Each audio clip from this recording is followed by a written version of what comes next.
राजन ने कहा, माँ क्या बात है, सुबह सुबह इस तरह क्यों चिल्ला रही हो? माँ ने तुरंत आंखें निकालकर कहा, तुम्हारी घरवाली अभी तक सो रही है और हमारा चाय का टाइम हो चुका है। इसको पता है ना कि रोज मैं इस समय चाय पीती हूँ, तो आज यह क्यों नहीं उठी? नेहा ने राजन की तरफ देखकर कहा कि राजन, मेरी तबीयत ठीक नहीं है, मुझे चक्कर आ रही हैं, इसीलिए मैं उठ नहीं पाई। लेकिन राजन की माँ ने तुरंत चिल्लाकर कहा, झूठ क्यों बोल रही है? तुझे देखकर लग तो नहीं रहा कि तेरी तबीयत खराब है। यह क्यों नहीं कहती कि सोने का बहाना चाहिए? अरे ननद घर में आई है, थोड़ी तो शर्म करो। नेहा ने तुरंत सासू माँ से कहा, सासू माँ, मैं आपकी तरह नहीं हूँ, जैसे कल आपने झूठ बोला था। यह सुनकर तो राजन की माँ के होश उड़ गए। वह तुरंत जोर से बोली, मैंने कौन सा झूठ बोल दिया? अरे झूठ बोलना तो तू अपने घर से सीख कर आई है। फिर इसके बाद जो हुआ तो सासू माँ के होश उड़ गए। पूरी कहानी जानने के लिए वीडियो को पूरा देखें, हमारे चैनल को सब्सक्राइब ज़रूर करें। अरे यह क्या सूट पहनकर चली आ रही है? तेरी अटैची में तो एक भी सूट नहीं था और हमने भी नहीं दिलाया, तो ये कहाँ से आ गया? सासू माँ ने सुबह सुबह अपनी बहू को सूट पहने देखा तो बरस पड़ी। सास को नाराज होते देखकर नेहा सकपका गई और उसने डरते हुए कहा, मम्मी जी, यह तो इन्होंने ही मुझे कल मार्केट से दिलाया था। वह क्या है ना, साड़ी में गर्मी लगती है तो। नेहा अपनी बात पूरी भी नहीं कर पाई थी कि सास ने तुनक कर कहा, अरे गर्मी लगती है? तुम अनोखी जो गर्मी लगती है। और यह कौन होता है तुमको सूट दिलवाने वाला? अरे इसे क्या पता नहीं घर में बहू को किस तरह रहना होता है? तुम्हें हमसे पूछना चाहिए था। हमको देखो, इतने साल से साड़ी पहन रहे हैं। अरे घर में कोई आ जाएगा तो तुम्हें देखकर क्या कहेगा? अभी शादी को 2 महीने भी नहीं हुए और तुम सूट पहनकर खड़ी हो गई। अरे मेरे मरने के बाद जो चाहे करना, मेरे जीते जी ये सब नहीं चलेगा। बेचारी नेहा इस तरह डांट पड़ने से चुपचाप खड़ी रह गई और सामने खड़े अपने पति राजन को देखने लगी। वह आंखों ही आंखों में उससे शिकायत कर रही थी। राजन ने अपनी माँ से कहा, माँ, उसने मुझसे पूछकर ही तो लिया है, तो उसको क्यों डांट रही हो? सासू माँ ने तभी चिल्लाकर कहा, अभी पत्नी को आए 2 महीने नहीं हुए और पत्नी की हिमायत करने चला आया। चुपचाप खड़ा रहे। और अब तुम महारानी कपड़े बदलने जाओगी या यहीं खड़ी रहोगी? आंखों में आंसू भरकर नेहा अपने कमरे में चली गई तो पीछे से राजन भी आ गया। नेहा उसे देखते ही बोल पड़ी, आपके कारण ही यह सब हुआ है। आप जानते थे कि आपकी माँ को सूट पहनना पसंद नहीं है, फिर भी कल जब मैंने कहा कि साड़ी में गर्मी लगती है तो मुझे सूट दिला लाए। नेहा रोते हुए अलमारी में से साड़ी निकालने लगी और राजन बार बार उसका हाथ पकड़कर उसे मनाने की कोशिश करने लगा, लेकिन नेहा ने उसको झटक दिया। आज तो सासू माँ ने उसको ट्रेलर दे दिया था कि उसने बिना पूछे घर में कोई काम नहीं होगा। नेहा अब घर में डरी डरी रहती थी। अब तो सर पर से घूंघट भी नीचे हो जाए तो फौरन सर पर खींच लेती थी। एक दिन घर के बाहर एक फेरी वाला आया जो मैक्सी बेच रहा था। सासू माँ बाहर से ही नेहा को बार बार आवाज़ देने लगी। नेहा बाहर गई तो हक्की बक्की रह गई क्योंकि सास उसे मैक्सी पसंद करने को कह रही थी। नेहा ने वही उसे धीरे से कहा कि मम्मी जी, मैं तो मैक्सी नहीं पहनती हूँ। तो सासू माँ ने सबके सामने अकड़ कर कहा, तुम्हें पहनने के लिए कौन कह रहा है? ये तो मैं अपने लिए ले रही हूँ। साड़ी पहनकर सोया नहीं जाता है।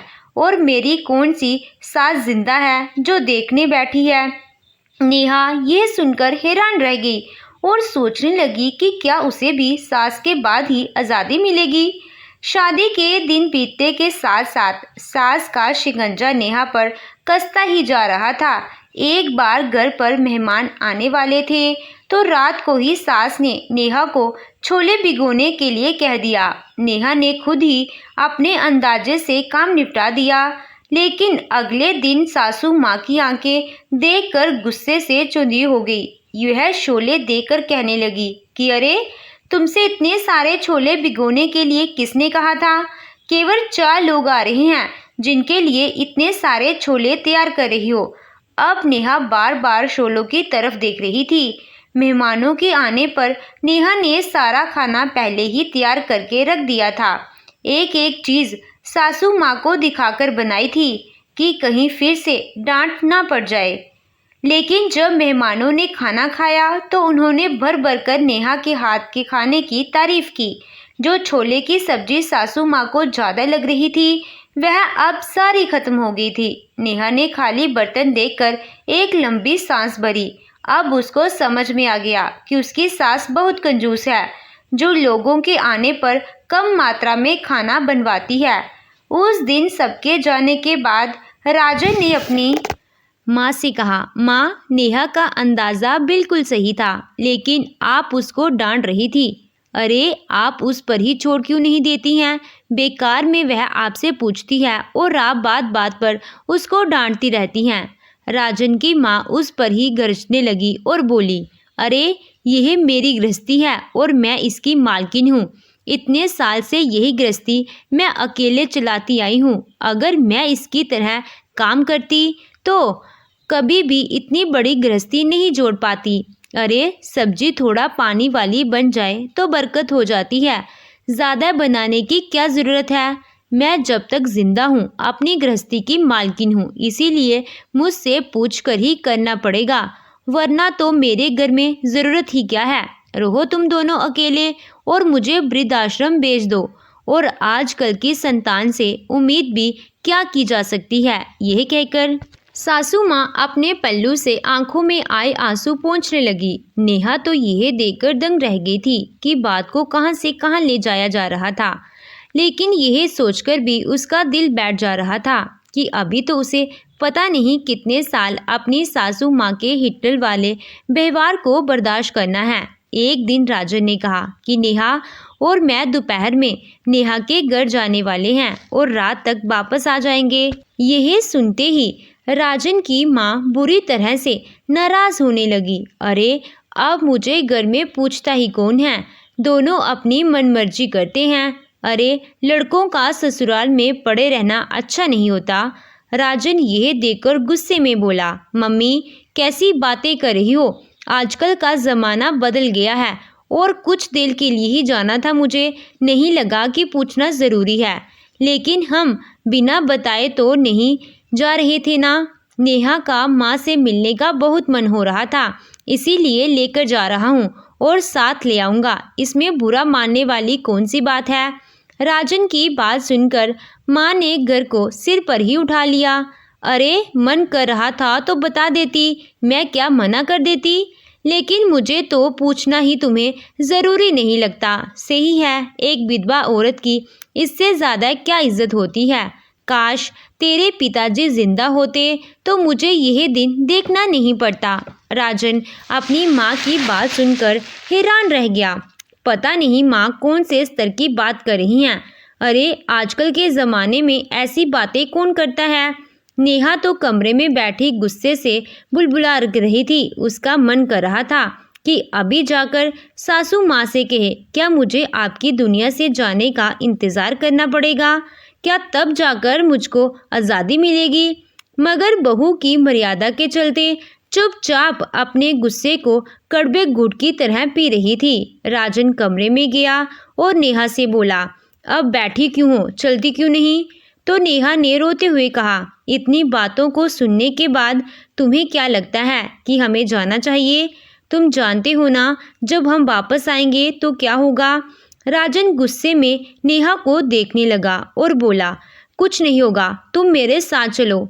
तुमने खाना बनाकर रख दिया है ना, फिर कोई चिंता की बात नहीं है।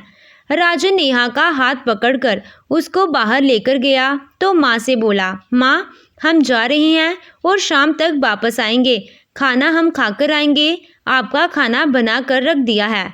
सासू माँ रोने की एक्टिंग करने लगी, लेकिन राजन बिना उनकी तरफ देखे नेहा को खींचकर चल दिया। नेहा जाते हुए बहुत डर रही थी कि पता नहीं वापस आने पर क्या होगा। राजन तो अगली सुबह ऑफिस चला जाएगा और सासू माँ भूखी शेरनी की तरह पूरे दिन उस पर सवार रहेगी। दोनों जब रात को घर से वापस आए तो उनकी आंखें फटी रह गई, क्योंकि घर में राजन की दीदी पूर्णिमा आई हुई बैठी थी। पूर्णिमा ने राजन को देखते ही कहा, राजन, यह कोई तरीका नहीं है, तुम माँ को ऐसे छोड़कर चले गए। अगर मैं नहीं आती तो पता नहीं क्या होता। वह तो अच्छा हुआ कि मैं माँ को कॉल कर लिया। यह सब सुनकर भी राजन को कुछ समझ में ही नहीं आया कि आखिर हुआ कैसा। वह तो अपनी माँ को ठीक ठाक छोड़कर गया था, जबकि इस समय माँ सोफे पर बेसुध सी लेटी हुई थी। नेहा तुरंत भागकर सासू माँ के पास गई तो पूर्णिमा ने नेहा को डांटते हुए कहा, माँ का बीपी हाई हो गया था, इससे वह बेहोश हो गई। वह तो अच्छा हुआ कि यह उस समय मुझसे फ़ोन पर बात कर रही थी। मैं आकर देखा तो रसोई में उनके खाने के लिए बासी रोटियां थी। राजन, तुम्हारी पत्नी का यह कोई तरीका नहीं है। क्या तुम ताज़ा खाना नहीं बनाकर जा सकती थी नेहा? नेहा अपनी ननद की बात सुनकर बहुत चौंकी रह गई। उसने तुरंत अपनी ननद पूर्णिया से कहा, नहीं दीदी, मैं तो मम्मी जी के लिए ताज़ी रोटियां बनाकर गई थी। पूर्णिमा ने कहा कि तो मैं क्या झूठ बोल रही हूँ? माँ ने मुझे फ़ोन पर बताया था और वह फ़ोन पर रो रही थी। क्यों?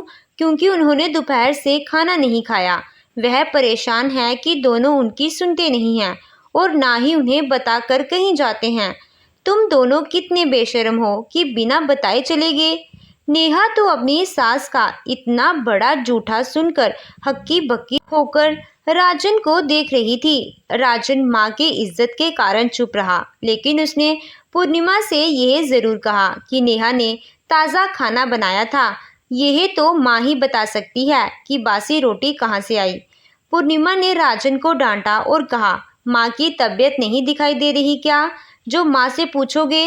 तुम जाकर माँ के लिए ठंडी शिकंजी बनाओ। नेहा चुपचाप रसोई में जाकर अपनी सासू माँ के लिए शिकंजी बनाने लगी और राजन जी चुपचाप कमरे में चला गया। उसके बाद नेहा को अपनी सास के लिए ताज़ा खाना बनाना पड़ा। उसने रोटी के डब्बे को चेक किया, वाकई उसमें बासी रोटी रखी थी, मगर यह रोटी तो मैंने नहीं बनाई। रोटी देखते ही नेहा के मन में यही बात आई। नेहा ने सास को शिकंजी पिलाई और कुछ देर में सासू माँ उठकर बैठ गई। अब बीपी काफ़ी ठीक हो गया था और वह पूर्णिमा से बात कर रही थी। पूर्णिमा ने कहा कि मैं कुछ दिन यहीं रहती हूँ, इन लोगों का तो कोई भरोसा नहीं है। यह तो माँ का ख्याल भी ठीक से नहीं रखते हैं। नेहा को यह सुनकर बहुत बुरा लग रहा था, क्योंकि वह तो अपनी सासू माँ से बिना पूछे कोई काम नहीं करती थी। उसने कमरे में जाकर राजन से कहा कि मैं तुमसे कहा था ना कि अगर हम जाएंगे तो कुछ ना कुछ ज़रूर होगा। अब देख लो जो हुआ है, उसकी तो हमने कल्पना भी नहीं की थी। राजन ने कहा कि तुम फिक्र मत करो, ऐसी बातों पर कोई ध्यान देने की जरूरत नहीं है। लेकिन नेहा को अपनी ननद के ताने सुनकर गुस्सा आ रहा था। वह बार बार नेहा को सुनाकर रह रही थी कि नेहा ना तो घर का ध्यान रखती है, ना ही सासू माँ का, बल्कि खाना भी ठीक समय पर नहीं देती है। अगले दिन नेहा रोज की तरह ही उठ गई और अपने काम में लग गई। पूर्णिमा अपनी माँ के साथ पार्क में वॉक कर रही थी। जैसे ही वह अंदर घुसी तो उन दोनों की बातें नेहा के कान में पड़ गई। पूर्णिमा हंसकर अपनी माँ से कह रही थी, देखा माँ, मेरा आइडिया काम कर गया ना, मुझे सलाह लोगी तो फायदे में रहोगी। अरे कल दोनों चले गए तो आपको हंगामा करना चाहिए था, पता नहीं आप चुप कैसे रह गई। अरे उन दोनों ने आपसे जाने के लिए पहले तो नहीं पूछा था ना? तो माँ ने कहा, अरे पूछा नहीं था तभी तो मुझे गुस्सा आ रहा था। पूर्णिमा ने कहा, वह तो अच्छा हुआ मेरे घर पर बासी रोटी रखी हुई थी और मैं ले आई, वरना नेहा को मेरी बात पर कभी भरोसा नहीं होता। लेकिन मम्मी, आप एक बात समझ लो, आपको हमेशा सख्त बनकर रहना पड़ेगा, वरना यह दोनों मालिक बन जाएंगे और आप नौकर। अब देखना, यह दोनों आपसे बिना परमिशन लिए कहीं नहीं जा पाएंगे। यह सुनकर तो नेहा के होश उड़ गए कि यह दोनों माँ बेटी इस हद तक गिर सकती हैं। मैंने तो सपने में भी नहीं सोचा था। इनका बेटा अभी तक यही सोच रहा है कि माँ का बीपी हाई हो गया था। उसे तो अपनी माँ मासूम लग रही है, लेकिन यह मेरी नंद जो उस मंत्रा से भी गई गुजरी है, जिसके कारण राम को वनवास हो गया था। लेकिन मैं वनवास कबूल नहीं करूंगी, क्योंकि यह मेरा भी घर है, इस पर मेरा भी हक है और मैं भी इंसान हूँ। मुझे कहीं जाना होगा तो यह मुझे रोक नहीं सकती। बहुत कर लिया बर्दाश्त, अब बर्दाश्त नहीं करूंगी। नेहा समझ चुकी थी कि उसके साथ खेल खेला जा रहा है। अगर वह चुप रही तो उसकी बलि दे दी जाएगी और उसको हमेशा दबना पड़ेगा। वह चुपचाप जाकर कमरे में लेट गई और दोनों माँ बेटी यही सोचती रही कि दोनों सो रहे हैं। पूर्णिमा ने अपनी माँ से कहा, माँ, यह अभी तक सोकर नहीं उठी, आपने यह कौन सा नियम बना रखा है? अरे, उसको जल्दी उठाने के लिए बोलो करो। चाय पीने का मन कर रहा है, क्या वह आप रोज चाय नहीं देती है? तो पूर्णिमा की माँ ने कहा, अरे, वह तो रोज मुझे सुबह चाय दे देती है, पता नहीं आज अभी तक क्यों नहीं उठी है। इतना नियम तो मैंने पहले ही बना दिया था। तू रुक, मैं अभी उसको देख कर आती हूँ। तो पूर्णिमा ने पीछे से आवाज़ देकर कहा, मम्मी, अगर वह सोई हो तो डांट कर उठाना, रहम करने की कोई ज़रूरत नहीं है। अभी तक नेहा अपने कमरे के दरवाजे के पीछे खड़ी यह सब कुछ देख रही थी और सुनकर हैरान हो रही थी। जब देखा कि सासू माँ उसके कमरे की तरफ आ रही है तो फिर जल्दी से जाकर बेड पर लेट गई और चादर को मुंह पर ढक लिया। राजन की माँ ने अंदर आते ही जोर से चिल्लाकर कहा, अरे, देर तक सोने का यह कौन सा वक्त है? महारानी, क्या अभी तक उठने का टाइम नहीं हुआ? वहाँ ननद चाय के लिए इंतजार कर रही है और ये यहाँ सो रही है। कहते कहते राजन की माँ ने नेहा की चादर खींच दी तो नेहा चिल्लाते हुए उठी कि कौन है? नेहा थोड़ा डरने का नाटक कर रही थी और इस कारण राजन भी हड़बड़ाकर उठ गया। माँ को इस तरह सामने खड़े देखकर राजन हक्का बक्का रह गया। राजन ने कहा, माँ, क्या बात है? सुबह सुबह इस तरह क्यों चिल्ला रही हो? माँ ने तुरंत आंखें निकालकर कहा, तुम्हारी घरवाली अभी तक सो रही है और हमारा चाय का टाइम हो चुका है। इसको पता है ना कि रोज़ मैं इस समय चाय पीती हूँ, तो आज यह क्यों नहीं उठी?